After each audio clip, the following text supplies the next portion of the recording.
Buenos días, amigos televidentes. Como cada sábado, aquí en EN Televisión, José Antonio Torres para conversar con ustedes sobre temas de interés nacional. Recuerden que el Coloquio Cultural usted lo puede ver en nuestro canal de YouTube, coloquiocultural.com, o en la web www.entelevisión.com. Cada sábado, 11 de la mañana, una hora con ustedes, para conversar y analizar algunos temas desde nuestro punto de vista, temas que han sido de actualidad y de interés de toda la nación. Miren, señores, el recién electo primer ministro de Inglaterra, del Reino Unido, era ministro de Finanzas. Es un hombre joven de origen indio, hijo de padres indios que migraron hacia Inglaterra, y aunque nació allá en Inglaterra, sus orígenes son indios. Pero demostró durante un tiempo, ha ocupado algunos cargos públicos. El último fue de finanzas y renunció, pero sin antes decirle a los británicos la verdad sobre el Brexit y sobre la situación económica del país.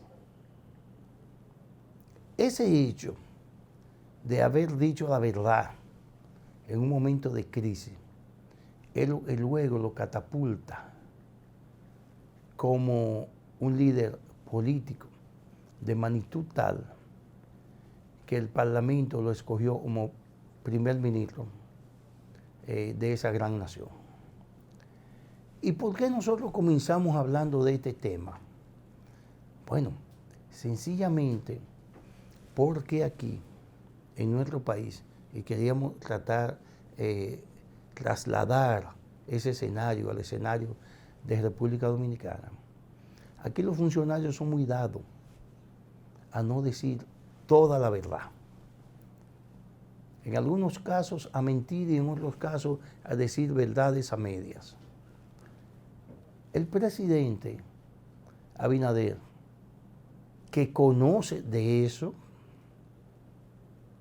porque él es el mandatario, insistió hace 2 días en la necesidad de la transparencia. Y la transparencia no es solamente en el manejo de los recursos, sino hablar a la gente con claridad y con la verdad. En el país se celebró, creo que fue el 11 Foro Iberoamericano de parlamentarios iberoamericanos. El presidente de ese foro puso a hacer bembita a muchos legisladores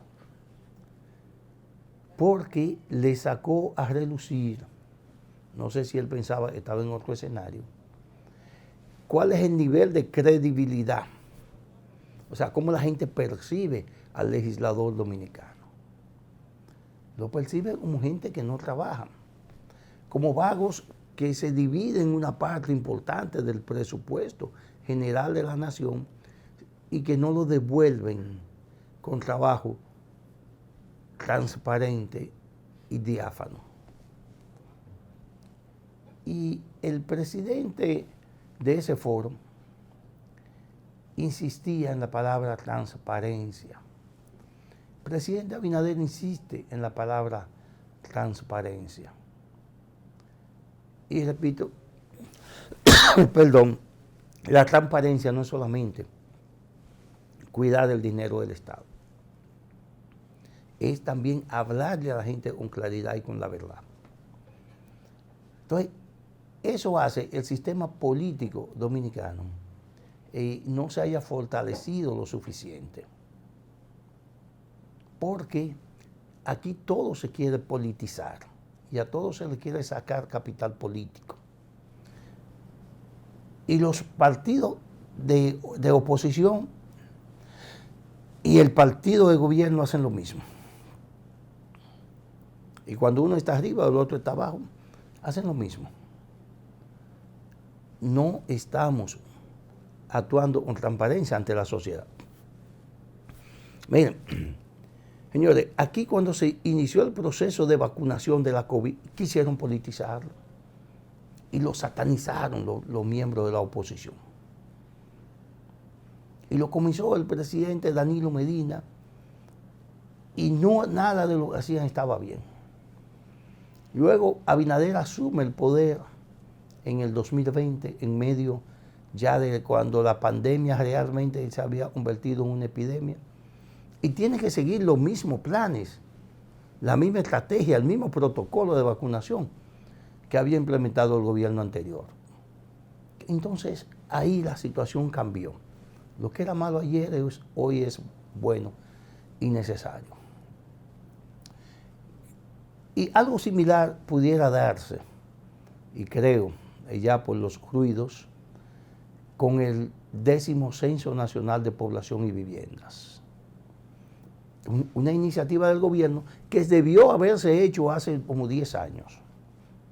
Porque los censos deben hacerse cada 10 años para medir, porque son un instrumento de medición. Y mucha gente dice, en un censo se gasta mucho dinero, sí es verdad. Pero si usted acoge los resultados de ese censo, del censo que usted haga, y usted con esos resultados diseña estrategias para diferentes sectores, se dará cuenta que al final un censo sale barato para los beneficios que genera a una nación. Desde ya hay ruidos, hay gente diciendo el censo, ahí vi a los vinchos diciendo que el censo es una forma para lograr, para asumir la defensa de los haitianos que viven en el país. Eso es un disparate. Eso es un disparate. En Estados Unidos hacen censo y determina la cantidad de extranjeros que hay en su territorio e incluso el número de indocumentados. Por eso Estados Unidos tiene estadística de todos sus movimientos. Nosotros no sabemos aquí. Y eso no es nada nuevo. Nosotros no sabemos aquí ni siquiera la cantidad exacta de niños que se quedan fuera de las aulas en las escuelas. Pero nosotros no sabemos la cantidad exacta de los niños y adultos que no están inscritos en el registro civil de nuestro país. O sea, que no figuran como personas por no estar inscritas. Y nosotros no sabemos la cantidad.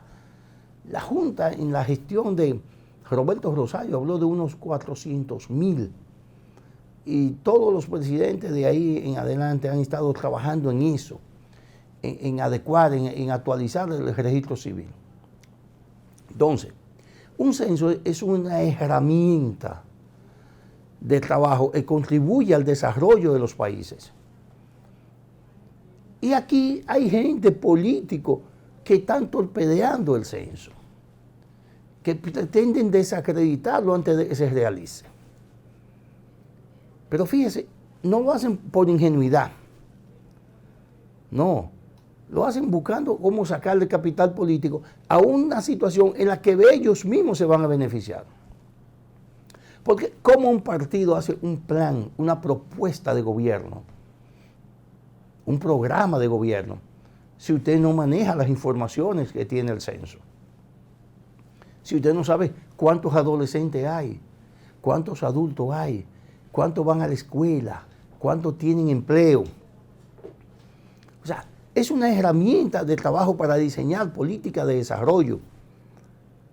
Pero también, repito, los mismos partidos de la oposición se benefician de esos resultados, porque le permitirá a ellos diseñar estrategias de campaña hacia diferentes sectores, establecer la necesidad de cada sector de la economía, de cada sector educativo, del sector salud. O sea, es una herramienta que le va a permitir incluso, ya dijimos a los partidos de oposición, pero también le va a permitir al gobierno, ¿no?, evitar estar dando palos a ciegas. ¿Por qué? Porque tendrá la herramienta base para para establecer un plan de desarrollo. Por eso vemos, señores, que los gobiernos anteriores a veces invierten en áreas y luego se determina que no era necesario. No era necesario, pero como no se tenía un estudio a mano actualizado sobre la situación real de ahí, pues se actuó de manera aventurera o por cualquier investigación que haya hecho una persona o una institución, una ONG, que no tuviera el rigor científico que debe tener un censo. De modo que nosotros lamentamos que en esta época, en pleno siglo XXI, nosotros estemos cuestionando como nación, y no nosotros como nación, sino los partidos políticos, los entes que tienen que ver con, que aspiran al desarrollo del país. Señores, por más baches que tenga,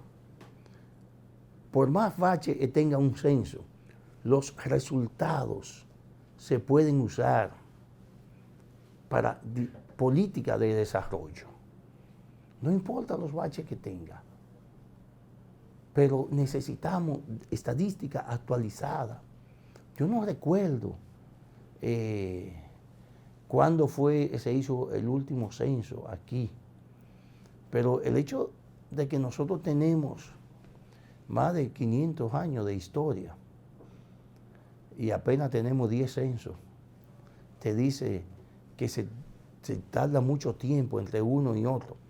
Ojalá que esto se cumpla y que cada 10 años podamos hacer un censo, actualizar las informaciones, porque aquí vivimos hablando muchísimo disparate y no tenemos las informaciones, los datos, no tenemos un banco de datos que nos permita confirmar si eso es así o no es así.